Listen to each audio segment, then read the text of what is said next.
Allô, je suis Ergo et le podcast des étudiants en ergothérapie à l'Université de Montréal. Nous allons discuter avec des cliniciens, des chercheurs, des étudiants et des patients pour découvrir comment l'ergothérapie peut faire une différence dans la vie des gens. Merci.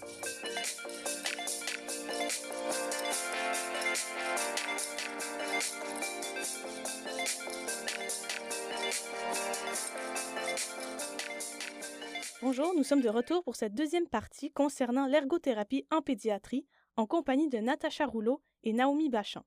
Dans cette deuxième partie, nous parlerons d'histoires de cas en lien avec la créativité et la différence que peut faire l'ergothérapie dans la vie des jeunes et leurs familles. J'aimerais ça que chacune vous nous présentiez un peu un suivi que vous avez fait pour illustrer un exemple d'une problématique auquel un enfant peut faire face puis que vous pouvez travailler en ergothérapie. Puis aussi pour nous montrer un résultat, quelque chose qui a été positif à l'issue de ce suivi-là. Puis une suggestion serait peut-être, Naomi, tu nous présentes quelque chose qui est un suivi qui t'a eu au centre de réadaptation. Comme ça, ce sera un déficit moteur différent probablement de ce que Natacha pourra nous présenter. Oui, mon Dieu.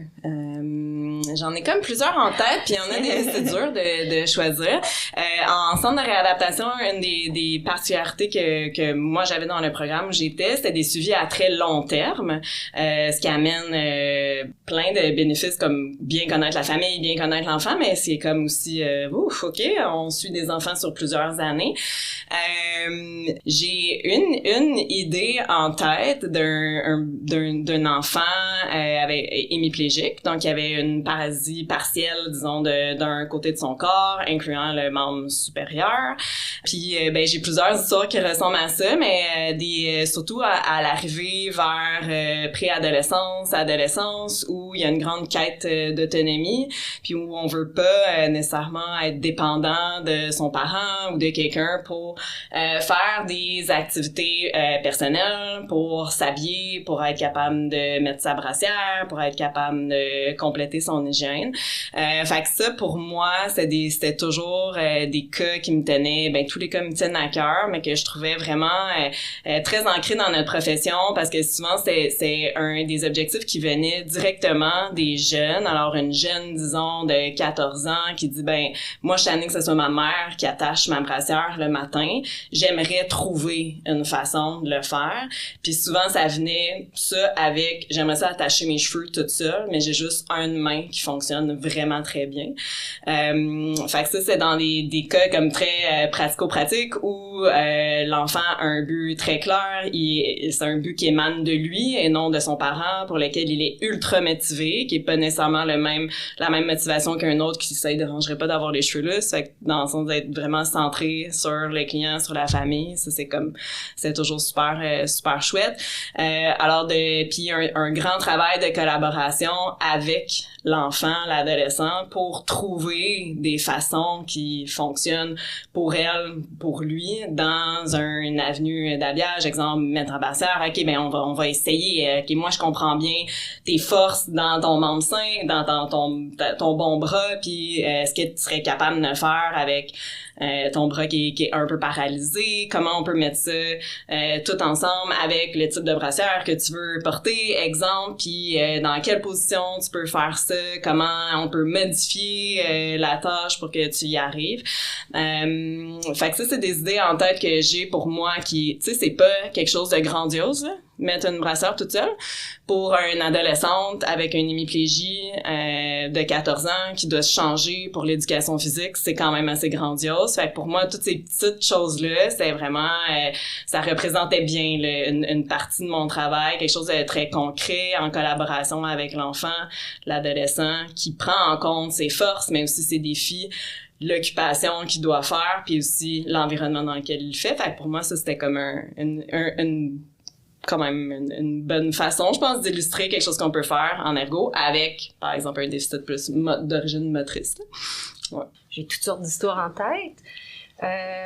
Peut-être un plus récent, peut-être. C'est une petite fille qui m'a été référée par En fait, moi, je donne aussi beaucoup de formation puis d'accompagnement des enseignants pour l'écriture manuelle puis le développement des préalables, c'est-à-dire des meilleures capacités que l'enfant peut développer au préscolaire pour arriver au scolaire en première année, prêt à apprendre à écrire, à lire et à compter, si on veut. Donc, je suis souvent appelée à donner de la formation à des équipes d'enseignants de maternelle. Puis dans ce contexte-là, bon, je donnais une formation dans une école, puis la prof, elle me dit, viens voir, je veux te montrer quelque chose. Je vois pas les enfants, là, je vois juste les enseignants. Puis là, elle me dit, je veux te montrer quelque chose qu'une petite fille avec qui je travaille fait, là, puis qui m'inquiète. Fait que je dis, ben, OK, montre-moi ça. Je peux pas diagnostiquer, je peux pas non plus, tu sais, mais okay, je peux te donner mon avis, sachant pas c'est qui cet enfant-là, tout ça. Puis c'est une enseignante avec beaucoup d'expérience, qui a toujours été enseignante de maternelle, puis qui est très, très dynamique, donc elle connaît bien, ça a l'air de quoi des enfants de cet âge-là, tu sais, année après année, eux autres, là, ils ont un parfait portrait de ce que c'est un 5 ans, puis un 5 ans et demi, puis un 6 ans. Ils savent, puis ils ont un parfait aussi idée de, ben ça va se développer. On va stimuler ça, ça va se développer. Fait que des fois, ils disent, il y a quelque chose qui va pas, ils savent pas qu'est-ce qui va pas, mais ils savent, quand ils ont beaucoup d'expérience, puis en tout cas, cette enseignante-là, fait que là, elle me dit, Natacha, et puis là, je vois son bricolage. C'était un bricolage où est-ce que les enfants, ils faisaient un cerf ils faisaient leurs traces de leurs mains, puis les bois, ils mettaient ça en haut, puis c'était une tête, puis il fallait qu'ils découpent les morceaux du visage, puis qu'ils placent ça. Puis le bricolage, puis il y a un modèle au tableau. La prof a fait un modèle qu'elle affiche dans la classe, puis toutes les autres le font, là. Puis la petite fille, la tête était carrément tournée, les bois étaient comme par en bas. Puis là, c'était comme, mais vraiment désorganisé, pas un peu, là, pas croche, là. Là, je suis comme, OK, non, t'as raison. Puis, on voit beaucoup d'inversions de lettres droite-gauche au préscolaire. C'est normal. Les enfants, avant qu'ils soient vraiment des lecteurs, pour eux, là, un E d'un côté ou un E de l'autre côté, pourquoi c'est pas un E, là, un crayon d'un bord, un crayon de l'autre bord, c'est un crayon, là. Fait qu'eux autres, ils ont encore cette habileté à voir les lettres des deux côtés, puis ils identifient les lettres, c'est pas un problème. Mais des inversions haut-bas, ça, on voit pas beaucoup ça. Puis elle inversé haut-bas dans son nom, vraiment beaucoup, là, elle avait deux lettres qui comme un L majuscule puis un A majuscule à l'envers. C'est rare qu'on L à l'envers, un A carrément à l'envers. Au bas, c'est rare qu'on voit ça. Fait que là, je dis, ah ouais, non, ça m'apparaît un petit peu plus gros que... Puis elle dit, puis en plus, mettons dans la classe, là, si j'y demande d'aller chercher sa trousse, là, elle prend un drôle de chemin. Vraiment. Fait que là, ça me faisait, mais tout ça, ça fait organisation visio-spatiale. Fait que, écoute, moi, je pense que tu devrais la référer en ergo, puis même, on verra, elle est jeune, mais peut-être en neuropsy, on verra.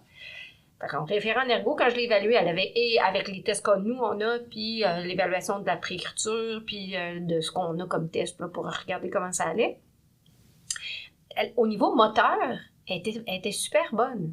Fait que souvent, on va voir ça avec des difficultés motrices. Mais non, elle était très habile au niveau moteur. Tous les tests sont dans norme, puis elle est même plutôt bonne. Mais au niveau organisation spatiale, là, c'est vraiment, vraiment, vraiment difficile. Fait que là, je dis, ça va être difficile pour l'apprentissage de l'écriture, ça vaudrait la peine, tu sais, que... Puis, il y a beaucoup plus d'inversions en lettres détachées qu'attachées. Fait que je connais cette école-là. Fait que qu'est-ce que vous faites? Ils commencent sont un peu mêlés, ils savent pas trop, bon... Et la pandémie arrive. J'ai fini par l'évaluer. Et là, il y a eu 3 mois de fermeture. Puis les écoles se sont réorganisées. Fait que la mère, elle m'appelle à la fin de l'année. Puis elle me dit, écoute, finalement, cette année, c'était une nouvelle enseignante. Ils ont appris à écrire en lettres attachées dans un cahier. Mais l'enfant, elle écrit pas en lettres attachées. Elle écrit toujours en détaché. Puis elle fait plein d'inversions. Puis les lettres sont placées n'importe où dans les lignes. Ce qui était comme assez prévisible, là. Et puis, tu vas bien me voir, mais elle était quand même très autonome pour écrire, puis la lisibilité, à part qu'elle faisait des inversions, était quand même pas mal, parce que elle était bonne au niveau moteur. Fait que, puis là, la prof, elle dit, écoute, en lettres cursives, j'y monte, elle retourne à son bureau, elle fait plus rien, elle fait n'importe quoi, elle fait comme des dessins, elle fait n'importe quoi, puis non, c'est difficile, puis... Mais elle a jamais écrit en cursif au quotidien, ce qui fait que ce qui est devenu un automatisme pour elle, quand elle pense, mettons, à chien, Mais ce qui vient, c'est des lettres le mouvement des lettres en détaché. Fait que là, faudrait qu'on switch ça. Moi, je suis comme, Puis là, la mère, elle me dit, mais moi, je voudrais qu'elle apprenne les lettres cursives. Moi, je voudrais qu'elle soit comme les autres. Moi, je dis, ouf! La prof, elle a dit, moi, j'abandonne, là, c'est bien trop difficile. Puis elle dit, en plus, elle est tellement désorganisée. Tu sais, c'est la petite fille qui renverse son yogourt dans son bureau, puis qu'elle a des mouchoirs mouchés partout, puis que... OK. Fait que, mais la mère a dit, mais moi, je suis prête à donner un coup de main, là, à cet enfant-là. Je dis, ben écoute, on va essayer, on va se donner l'été. On va regarder comment ça va. Si ça va bien, on continue. Puis si ça marche pas, ben c'est pas grave, elle rentre en septembre, puis elle va être en détaché, puis on va la laisser en détaché. On va faire les adaptations que ça prend à l'école. Elle sera pas comme les autres, mais on va la laisser en détaché. Mais je doutais que... Puis la petite fille, elle était pas tellement motivée à apprendre la cursive au départ, là. Elle trouvait pas que... Puis finalement, avec les bonnes stratégies, ben elle écrit tellement bien en lettres cursives, elle écrit comme les meilleurs de sa classe, là. Parce qu'au niveau moteur, elle n'avait pas de difficulté. C'est pas vrai pour tout le monde, mais en utilisant des stratégies qu'on connaît en ergo pour la rééducation de l'écriture, ben ça a fait que c'est comme un méga succès. Parce que souvent, les enfants qu'on a en écriture, ils ont des problèmes moteurs.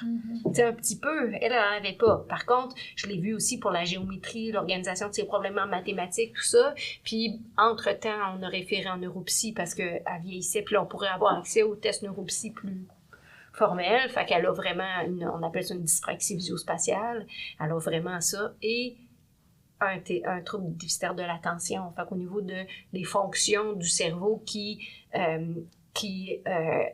inhibe l'impulsivité, qui t'aide à l'organisation, ben moi je pense qu'il y avait beaucoup de ça aussi, qui est présent dans le déficit de l'attention, qui nuisait à cet enfant-là. C'était pas juste l'organisation spatiale. Il y a quelque chose on vient d'expliquer quelque chose, là.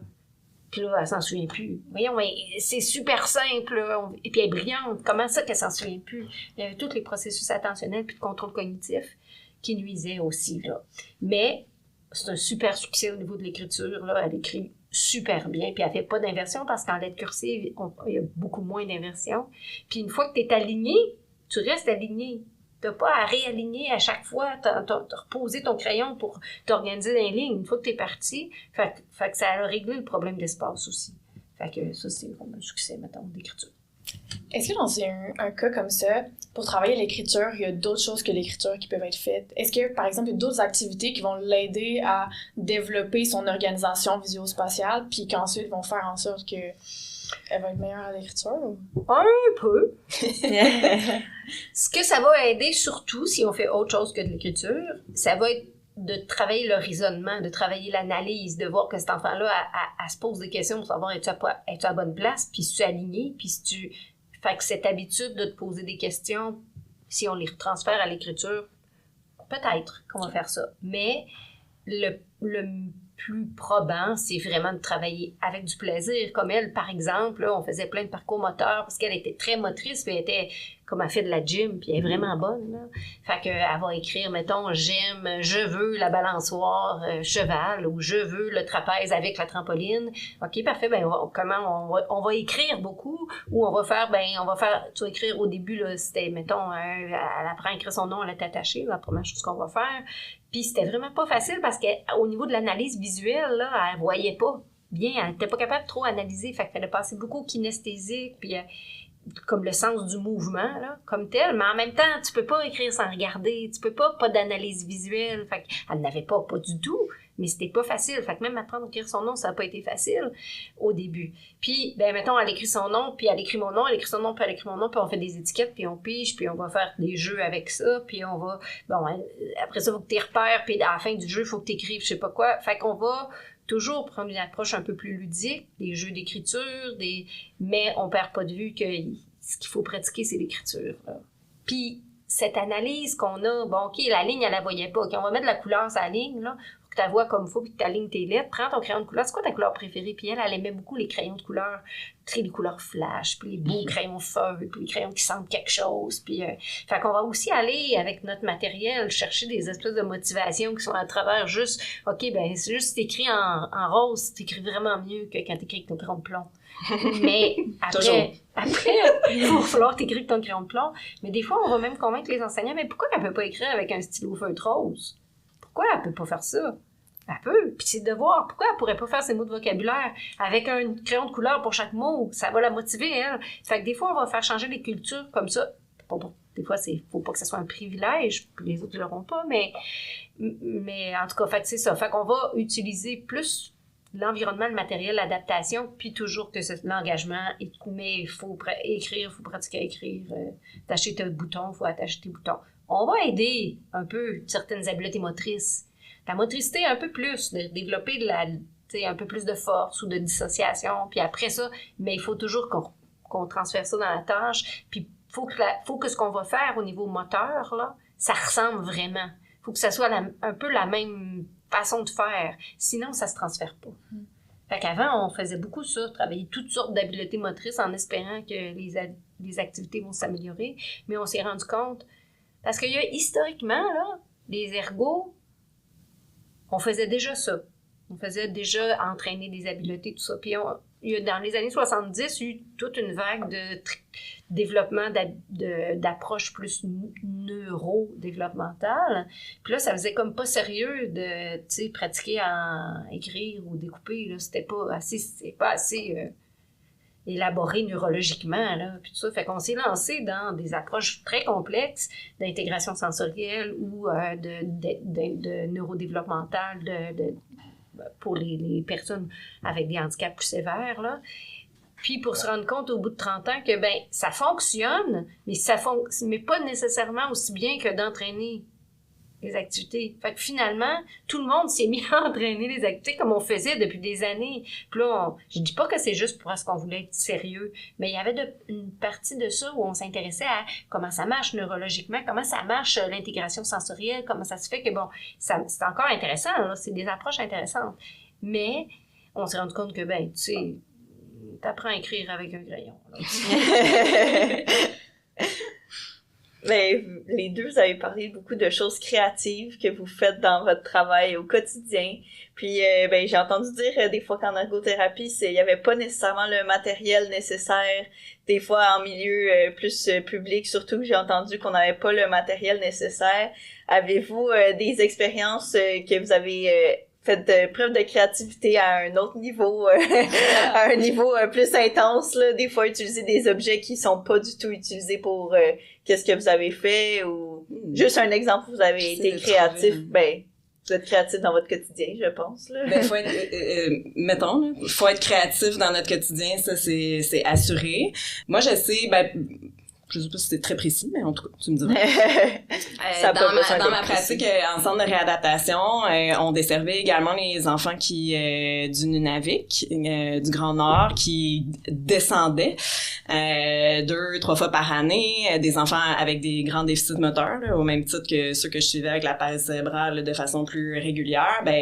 Ces clients-là, ces patients-là existent aussi dans le Grand Nord, puis ils sont pas desservis, il y a pas de centre de réadaptation ni de services très très continus là-bas. Alors ils nous les descendaient, comme ils disent. Ils venaient nous voir quelques fois par année, puis là je me rappelle, j'ai pas d'exemple précis, mais je me rappelle avoir eu à adapter des objets courants, par exemple pour faire un petit maracas pour un enfant, pour faciliter certaines prises au niveau de la motricité fine, ou solliciter le jeu avec des objets que eux avaient, qu'ils n'avaient pas nécessairement accès dans le Grand Nord. Fait que ça, je me rappelle de ça, là, mais c'est pas la grande créativité, genre prendre une petite bouteille puis mettre du riz dedans avec une clochette, puis mais c'était pas un jeu qui existait en tant que tel. Fait que je pense qu'il y a de ça, il y a des fois de modifier, comme certains outils, plus en déficience motrice. Moi, ça m'est arrivé, je pense, un truc pour mettre du vernis à ongles. Quelqu'un voulait mettre du vernis à ongles. Fait que d'arranger, patenter quelque chose pour faire une prise qui convenait à l'enfant. Ce type de créativité-là, mais je sais pas si t'as des exemples... Mais moi, je travaille pas en déficience motrice, fait que c'est plus des objets d'adaptation de déficience motrice là que je pense qu'on parle. Moi, je suis à la base pas quelqu'un qui aime beaucoup les choses, la technologie de plastique. À la base, je comprends pas pourquoi aujourd'hui on a besoin de tant de petites chaises différentes pour des bébés. Je comprends pas pourquoi on en prend une qui tourne, une qui vibre, une qui berce, une qui... Pourquoi est-ce que les enfants sont pas juste au sol? Pourquoi est-ce que les enfants sont pas juste dans une écharpe? Pourquoi les enfants... Moi, je suis pas tellement orientée sur ce genre d'affaires-là. Fait que d'emblée, je travaille pas avec beaucoup de choses.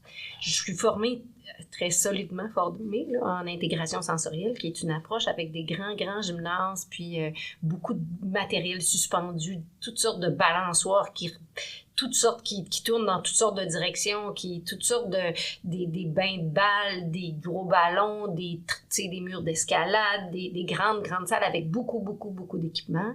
Puis, c'est de l'équipement immensément dispendieux. Fait que quand on parle de, par exemple, on n'a pas toujours tout, ben ça, c'est genre d'affaires qu'on n'a pas toujours.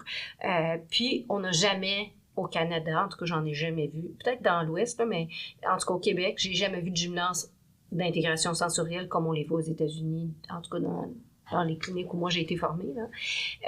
Fait qu'on arrivait ici puis on se disait, OK, comment on va faire ça? Contrairement aux États-Unis, on travaille pas avec une seule approche. Tu n'auras pas une clinique d'intégration sensorielle, ça va être une clinique d'ergo, puis on peut faire de l'intégration sensorielle, mais on va aussi faire de l'écriture, puis on va aussi faire... Fait comment on équipe nos salles pour faire plusieurs choses en même temps, avec pas tant de choses que ça. Fait que, par exemple, nous, on n'a pas des... Moi, je n'avais pas des tables hydrauliques là, qui montent avec... on n'a pas les sous pour faire ça nécessairement. Ben, on va se patenter des blocs. On a des amis ébénistes, parfait. Fait qu'on a besoin des blocs avec un trou, là. Puis on va en faire de 4 couleurs. Puis on va remonter nos tables avec ça. Fait que 4 pattes Fait que des choses comme ça, là, on a eu beaucoup à faire ça, à fabriquer d'équipements. Genre, on en a beaucoup acheté aussi. Jusqu'à un moment donné où j'étais tellement tannée d'être obligée d'avoir... Ça se peut pas que le développement de l'enfant, ça soit dépendant de l'achat de matériel. Ça se peut pas. Je peux pas croire ça. On va aller jouer dehors, ça n'a pas de bon sens, là. Fait que moi, je suis plus pour, on va utiliser les parcs de la ville, puis on va se donner rendez-vous dans tel et tel parc, puis on peut faire la même chose l'été, on peut faire la même chose. Mais l'hiver, qu'est-ce qu'on peut faire dehors? Qu'est-ce qu'on peut faire? Aller jouer dehors quand même, des circuits avec des objets qu'on a dans la maison, là. Je veux dire, ça va être aussi bon un parcours moteur avec des chaises, puis une corde, puis que ça va être avec des poutres magnifiques, là, tu sais, c'est pas... Fait que je suis beaucoup dans utiliser l'environnement qu'on a, fait que je suis pas tant dans la consommation d'affaires de plastique. Je suis un peu contre ça. Puis, genre, les adapteurs de crayons. Je sais pas si vous avez déjà vu des embouts là, sur les crayons pour supposément améliorer la prise de crayon. En fait, on perd de vue. Ce qu'on veut, c'est pas améliorer la prise de crayon. Ce qu'on veut, c'est améliorer l'écriture. Le confort à l'écriture, l'efficacité à l'écriture, la qualité de l'écriture, la vitesse de l'écriture. Mais en tout cas, c'est certainement pas la façon que l'enfant tient son crayon. On pense que c'est directement relié, mais en fait, on a bien réalisé avec plein de recherches que c'est vraiment pas absolument relié. Mais, malgré qu'on sait ça, il continue à se vendre d'un congrès pour les enseignants, là, c'est comme des pots de bonbons. Des trucs de plastique, là, des bacs, des genres, c'est carrément des genres, avec des adapteurs comme ça, de toutes les couleurs, de toutes les formes. Il doit en avoir 50 modèles différents. Mais ça, pour moi, c'est comme, voyons, ça se peut pas qu'on ait besoin de 50 gugus de plastique pour apprendre. Et tout le monde a toujours écrit, là. Pourquoi, là? C'est ça. Tout d'un coup, on a besoin de plein de choses de plastique pour écrire. Moi, je suis comme, mais non, ça se peut pas, là. Fait que je suis un peu contre ça. Fait que moi, genre, un autre exemple d'affaires que je vais recommander souvent. Mais en fait, l'enfant, il sait pas trop où positionner ses doigts sur le crayon. C'est ça le problème. Il y a un élastique, là, un élastique à légumes, là, n'importe quel élastique qui traîne chez tout le monde, là. Tourner au bout de ton crayon, c'est très antidérapant. Ça t'empêche de descendre. Puis, tu le perdras, puis si tu le perds, on va t'en donner un autre. Alors que ces gugus-là, ils les perdent, ils mangent. Ils mangent, ça doit arriver souvent. Donc, c'est un exemple d'affaire que de créativité. C'est pas de la grande créativité non plus, là. Tu sais, des fois, il y a des jeunes qui me disent, mais moi, je suis pas très, très créative. Non, mais c'est pas de la créativité artistique, là. C'est du gros bon sens. Ouais, ça vient de nos têtes, là. Ça sort de notre tête, puis ça vient tout seul à un moment donné. Puis je pense que, tu sais, la créativité dans l'utilisation de l'environnement qui est devant toi, là, ou, tu sais, l'environnement de l'enfant, la cour, l'extérieur. OK, mais qu'est-ce qu'il y a dans la maison qu'on pourrait mettre à profit pour peu importe l'objectif qu'on a. Fait que pour moi aussi, ça passe plus par là, la créativité, que d'inventer. Mais je pense que tout ça peut cohabiter, mais en pédiatrie aussi, pour rester ça accessible aussi. J'abonde dans le même sens que Natacha, tu sais, vraiment dans la créativité de l'utilisation de ce qu'on a, comment on peut utiliser le coussin du salon différemment que juste pour s'asseoir dessus, ou la table basse pour mettre un jeu, pour favoriser l'enfant à se tirer debout plutôt que d'acheter comme un marcheur ou une table de stimulation de jeu. Ben pour moi, ça passe beaucoup par ça en pédiatrie dans ma pratique. Puis je pense après, ça dépend beaucoup des gens. Je pense que chez les gens qui ont beaucoup ce genre d'équipement, si on allait dans leur maison, elle est certainement plus technologique que la mienne aussi. Ça fait partie d'un style de vie aussi. Fait qu'il y a certaines familles que c'est ça qu'ils veulent. Ils veulent l'affaire du plastique, puis ils veulent l'affaire qui a l'air, puis c'est ça qui fait qu'ils vont le faire. Fait que je suis pas contre complètement, mais faut réfléchir à on a-tu vraiment besoin de ça, puis pour combien de temps on va avoir besoin de ça aussi. Puis je suis beaucoup pour, si on fait ça, moi je souhaiterais que tout le monde qui ont acheté des jeux, des patentes pour leurs enfants, ils puissent aller porter ça quelque part pour que quelqu'un d'autre puisse venir voir, j'ai-tu besoin de ça? Parce que des béquilles, là, il y en a plein de monde qui ont des béquilles puis des marchettes chez eux puis des sièges de bain puis des bars puis tu sais, j'en vois dans les poubelles, là, des fois. J'ai dit, voyons, mais non. Fait que moi, je rêverais d'un système où on récupère toutes ces affaires-là, là. Et les enfants, ils ont beaucoup d'affaires, là. Oui. Puis après, ils grandissent, ils utilisent plus. Pas longtemps, là. Pas longtemps.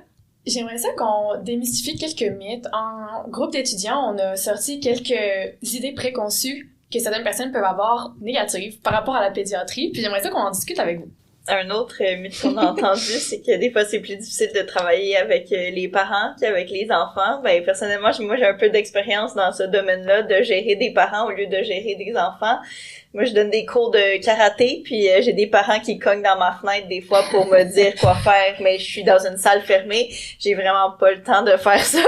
J'ai vraiment comme 30 enfants ou adultes devant moi. J'ai pas le temps d'aller te voir de l'autre côté. Fait que des fois, ça peut être un peu plus rocambolesque. Est-ce que vous avez des expériences par rapport à ça?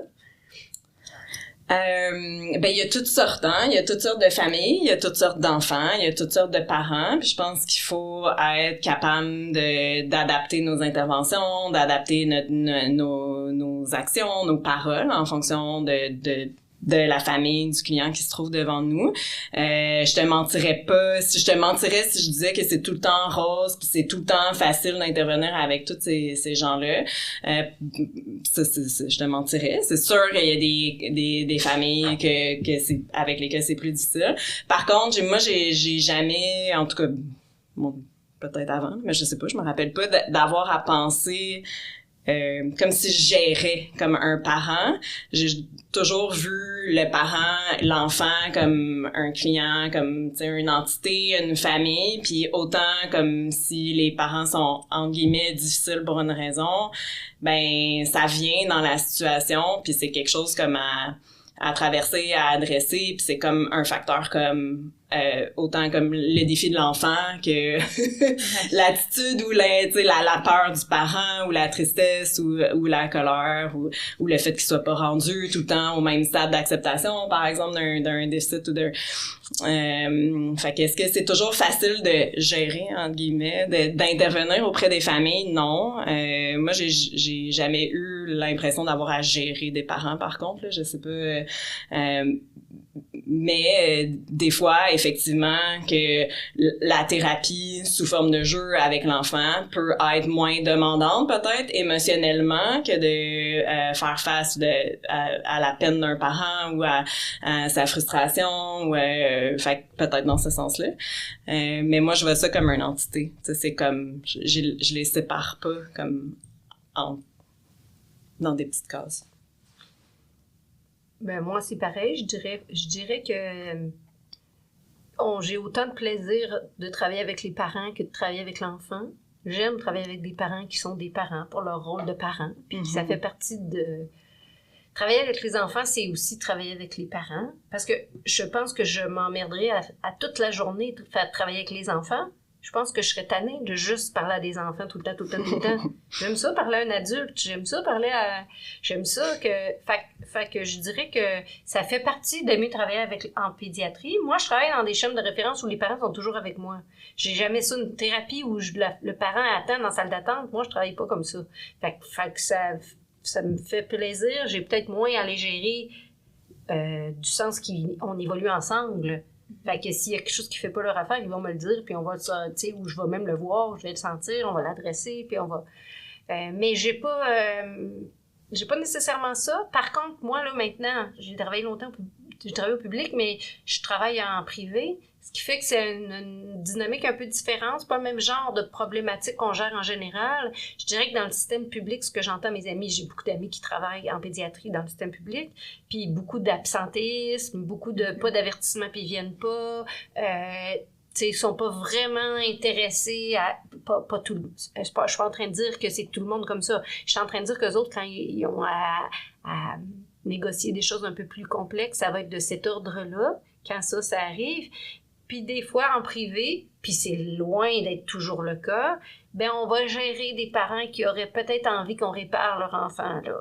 Peut-être que...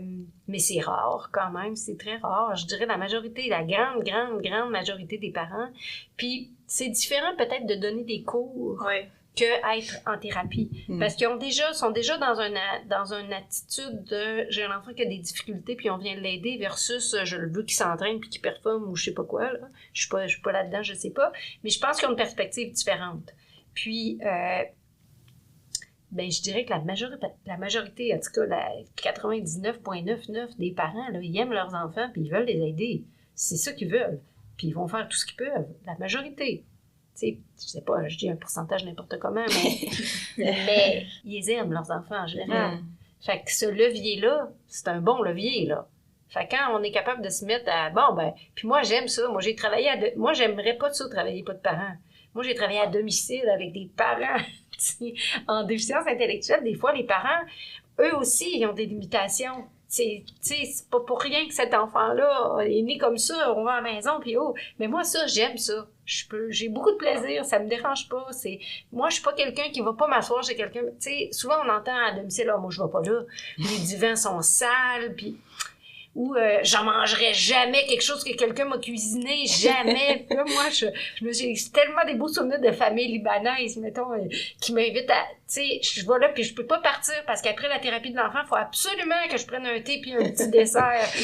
Puis moi, j'ai juste des beaux souvenirs de ça. J'adorais ça, même si, bon, c'était dans un 3,5, puis il y avait 4, vraiment, ils venaient d'arriver, puis tout, mais cet aspect des parents, moi, j'ai toujours aimé ça. Fait que je suis pas... je travaille autant en pédiatrie pour les parents que pour les enfants. Puis, je sais pas si ça va dans le sens de ta question, mais ça me fait penser mettons, quelque chose de plus difficile que moi je trouvais particulièrement en déficience motrice, en lien entre les parents et les enfants, c'est que dans le cas, là, la plupart des enfants que moi je voyais, ils étaient nés avec leurs conditions, avec la paralysie cérébrale, ils étaient des enfants comme un autre enfant. Eux, c'est le corps qu'ils ont toujours connu. Alors, un enfant reste un enfant avec ses joies, ses colères, ses envies de jouer et tout ça. Puis peut-être que dans ce cas-là, la thérapie, l'interaction, on va dire, avec l'enfant était plus facile, entre guillemets, que celle avec le parent qui, lui, vit quelque chose de vraiment traumatique là, dans son quotidien, d'avoir à donner naissance à un enfant qui a une paralysie cérébrale, de s'adapter à ce nouveau quotidien-là, de vivre des deuils par-dessus des deuils. Alors, la relation thérapeute-enfant puis thérapeute-famille, des fois, elle était pas tout le temps au même niveau de joie, disons. Fait que dans ce sens-là, pas tant d'en avoir à gérer le parent, mais avoir à le supporter, à traverser ces épreuves-là avec eux, qui sont souvent pleins de petits deuils à répétition, que là, mon enfant, ben, il mangera pas. Que mon enfant, finalement, il parlera pas. Que mon enfant, il marchera pas là. Je mets ça gros, mais il y en a, c'est ça, tu sais. Alors, de traverser ça dans la joie, souvent avec l'enfant, puis dans une gamme d'émotions très vaste avec le parent. Fait que ça, c'est quelque chose qui est pas toujours évident, mais c'est quelque chose que moi, personnellement, sur des suivis comme à très long terme où j'ai eu, c'est ce que les parents, par la suite, des parents avec qui je suis encore en contact, me disent comme c'est ça qui a fait une différence, que tu sois là dans le quotidien avec nous, que j'aille trouver le jouet qui est capable de pousser avec sa main, c'est super, là. Tu sais, que t'aies fourni un fauteuil roulant, c'est super, mais d'avoir été la personne qui était là, parce que les occupations de l'enfant sur lesquelles on agit, ils sont tout le temps reliés à l'occupation d'être un parent, tout le temps, à moins qu'on aille vraiment proche de tu sais, des adultes, puis l'adolescence, puis tout ça. Alors, c'est toujours comme interrelié. Puis je pense qu'il y a une grosse partie de notre travail, en tout cas dans une clientèle avec de lourds handicaps comme ça, puis même ceux qui étaient plus fonctionnels, de l'accompagnement de la famille, de la compréhension de ce qu'ils vivent, de faire, tu sais, une petite différence, juste d'être là, de comprendre. Fait que cette charge-là, moi, personnellement, je la trouvais souvent plus lourde, c'est entre guillemets, que mes interventions directes avec les enfants, qui restent, somme toute, pour la plupart, toujours des enfants. Peu importe leur déficit, là. Ouais. Puis des fois, j'aurais le goût de dire, s'il y a des étudiants qui écoutent ce balado, c'est comme, vous êtes formés pour intervenir avec des adultes. Ouais. Des parents, c'est des adultes, là. Je veux dire, qu'est-ce qu'il y a de... Pourquoi c'est difficile, un adulte? C'est pas plus difficile. Mais c'est ça, je sais pas. Non, je pense pas. Je pense pas que c'est plus difficile. C'est même un peu facile. Puis des fois, je me pose aussi la question, mais qu'est-ce qu'on pense de... Tu sais, mettons, moi, là, j'ai accompagné... Là, moi, j'ai une sœur qui a une déficience intellectuelle importante, puis qu'on accompagne ma famille, mes sœurs, mes parents sont décédés, maintenant, on est nous. Je pense que... Puis là, elle a eu des problèmes de santé mentale, puis tout ça, fait qu'il y a une ergo de santé mentale qui est là, puis une travailleuse sociale de santé mentale, parce que, bon, elle est passée d'appartement à une ressource, puis tout ça. Mais la famille, c'est nous, je suis pas sûre qu'on est plus facile à gérer que les parents d'un enfant. Le conjoint, ça, c'est toujours facile à gérer. Si on parle de gérer, je pense qu'il n'y a pas juste... Je pense qu'un individu, c'est sûr qu'un adulte en pleine santé qui se casse un bras, oui, là, t'as à gérer, t'as pas à négocier avec son environnement. Mais dès que t'es avec des clientèles plus vulnérables, je pense que l'environnement est toujours un peu présent. Puis j'aurais le goût de dire, l'ergo, c'est notre force, l'environnement. Fait qu'il faut tenir compte, il faut intégrer, il faut... Tu sais, je pense à la fratrie, je pense aux conjoints, je pense aux employeurs, je pense à... Il y aura toujours comme un peu une autre personne que ton client individu avec qui tu vas devoir négocier. Là. Je vous poserai une dernière question, si ça vous va. Est-ce que travailler en pédiatrie, ça vous fait garder votre cœur d'enfant? Est-ce que vous êtes encore des petits enfants qui aiment se jouer avec le matériel autour de vous, aller dehors, faire du vélo, faire de l'escalade, peu importe? Moi, je pense qu'à la base, je suis quand même quelqu'un d'une personne joueuse, là. J'aime ça le plaisir, j'aime ça être en contact avec les enfants, j'aime ça jouer à des jeux de société entre adultes. Fait que est-ce que c'est la pédiatrie qui me garde mon cœur d'enfant, ou j'ai choisi la pédiatrie parce que j'avais ça en moi, le fou la poule, je le sais pas. Pour être, tu sais, c'est sûr que moi, un des aspects que j'aime particulièrement au travail avec des enfants, c'est qu'à tous les jours, je ris. Je suis capable d'avoir des fous rires, je vois quelque chose de cocasse, je me fais dire que j'ai un gros nez, tu sais, il y a toujours quelque chose de drôle qui arrive. Est-ce que, peut-être qu'en adulte aussi, c'est comme ça, je peux pas dire parce que je l'ai jamais fait. Fait que je pense que un va avec l'autre peut-être, mais c'est sûr que le contact quotidien avec des enfants, tu sais, moi je trouve ça encore très très chouette, puis je serais pas prête à enlever ça de ma vie au quotidien parce que il me donne beaucoup dans la joie de vivre, dans la spontanéité, dans l'émerveillement, tout ça. Pour moi, c'est quelque chose qui est important dans ma vie de tous les jours, fait que dans ma pratique aussi, mais qu'est-ce qui entretient quoi, je sais pas. Natacha? Moi, je dirais, moi, je travaille presque plus en direct. Je fais beaucoup d'enseignements. Fait que j'en fais encore, mais beaucoup moins qu'avant. Là, j'en ai fait beaucoup, là, mais j'en fais vraiment presque plus du direct. Fait que je pense pas que c'est je pense que ça prend ça pour aller en pédiatrie plus que la pédiatrie m'a gardé ça, je dirais.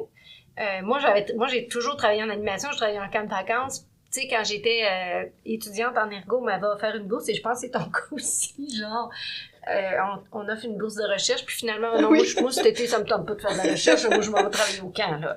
Moi, j'aime ça être dehors, j'aime ça jouer, j'aime ça, puis, tu sais, dans un camp de vacances, tu t'amuses avec les enfants, mais tu t'amuses beaucoup avec les moniteurs, là. Je veux dire, c'est une atmosphère, puis je pense que mon équipe de travail est comme ça, moi, je pense que je suis comme ça dans la vie. J'aime ça que les affaires soient drôles et tout ça. Fait que je pense pas que... Puis, c'est pas juste drôle. Moi, je suis vraiment très, très intéressée par, tu sais, tout ce qui est la neurodev. J'aime comprendre les choses. Quand je comprends pas quelque chose, je vais aller jusqu'au bout. Je vais lire... moi, lire un article de recherche, j'aime bien ça, plus qu'un roman, parce que, tu sais, la fin arrive vite. 6 pages, on sait comment ça finit. Puis moi, j'aime ça, savoir, ben, finalement, ça a donné quoi leur affaire? Puis c'est significatif ou pas? Puis ça se transfère-tu dans la...